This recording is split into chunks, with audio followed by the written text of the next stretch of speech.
Chicken soup बनवण्यासाठी मी इथे घेतलेला आहे हे 500 ग्राम चिकन आणि आता मी त्यामध्ये ऍड करते लिंबू, आता ऍड करते मीठ, पाणी टाकणार आहोत। तर आता मी लिंबू याच्यामध्ये टाकून घेतलेलं आहे आणि पाणी ऍड करून ठेवले आणि हे आता मी 5 ते 10 मिनिटं ठेवणार आहे, म्हणजे जेणेकरून आपलं चिकन जे आहे ते पूर्णपणे स्वच्छ होईल। आणि आता हे चिकन जे आहे ते 4 ते 5 वेळा आपण स्वच्छ पाण्याने धुवून घेणार आहे। हे चिकन जे आहे ते स्वच्छ पाण्याने मी धुवून घेतलेलं आहे। तर चिकनचा स्टॉक बनवण्यासाठी इथे घेतलेला आहे हे आल्याचे तुकडे बारीक कापून, त्यानंतर गाजरचे तुकडे, इथे पातीचा कांदा घेतलेला आहे, त्यानंतर लसूण घेतलेला आहे बारीक चिरलेला, मिरची, तमालपत्र, लवंगा घेतलेल्या आहेत 6 ते 7 आणि 15 काळी मिरी घेतलेली। स्टॉक बनवण्यासाठी इथे कुकरमध्ये मी आता घेणार आहे 1 चमचा तेल, तमालपत्र घ्यायचं, आता लवंगा आणि मिरी ऍड करायचं, मिरची टाकायचं, बारीक कापलेलं लसूण, आल्याचे बारीक केलेले तुकडे, गाजर आणि पातीचा कांदा, हे सगळं जे आहे ते व्यवस्थित ढवळून घ्यायचं।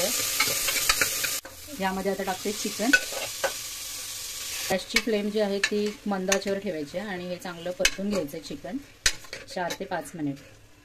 आपण इथे घेतलेलं 500 ग्राम चिकन, तर त्यासाठी आपल्याला 1 लिटर पाणी घ्यायचं आहे। बस त्यामध्ये 5 ते 6 सूप आपले बनतील। मी ऍड करते मीठ। तर आता कुकरचं झाकण इथे मी लावून घेते आणि 4 ते 5 शिट्यांमध्ये आपलं चिकन चांगलं शिजेल आणि त्यात सगळे जे मसाले आहेत त्यांचा फ्लेवर खूप छान त्याच्यामध्ये येईल।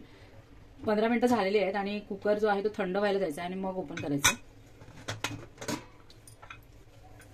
चिकन मस्तपैकी शिजलेलं आहे आपलं चांगलं।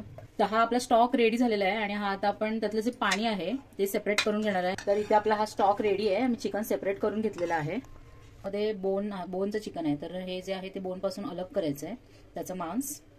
मी चिकन इथे आता हे वेगळं केलेलं आहे आणि इथे आता जो हा स्टॉक आहे तो आपल्याला गरम करत ठेवायचा आहे। चिकनचा जो स्टॉक आहे तो इथे गरम होतोय आणि मी आता त्याला थिक करण्यासाठी इथे घेणार आहे 2 चमचे कॉर्नफ्लॉवर, ह्यात ऍड करते पाणी, याची ही पातळ पेस्ट करून घ्यायची आहे, गुठळी बिलकुल राहता कामा नये त्यामध्ये। आता मी 1 अंड घेतलेला आहे आणि चांगलं फेटून घेणार आहे मी। आता ह्याला उकळी आलेली आहे आणि ह्यामध्ये जो हा तेलाचा जो लेअर आहे तो आपण काढून घ्यायचा आहे, कारण त्याच्यामुळे टेस्ट बिघडते। आता गॅस इथे मी फास्ट करून घेतलेला आहे आणि मी कॉर्नफ्लॉवर टाकते त्यामध्ये आणि ते ढवळायचं आहे आणि कॉर्नफ्लॉवर टाकताना ते हळूहळू टाकायचं आहे, डायरेक्ट टाकायचं नाही आहे। आता यामध्ये ऍड करते काळी मिरी पावडर, आता ऍड करायचं याच्यामध्ये सोया सॉस, मस्त कलर येणार याला। आता याच्यामध्ये टाकते मी हे चिकन, मंद आचेवर गॅस ठेवायचा आहे आणि स्लोली याच्यामध्ये आपल्याला एग ऍड करायचं आहे। त्याच्यामध्ये टाकणार आहे कांद्याची पात, यामध्ये ऍड करते थोडा लिंबाचा रस, त्यामुळे टेस्ट एकदम मस्त येते त्याला। आपलं रेडी आहे खाण्यासाठी चिकनचं सूप।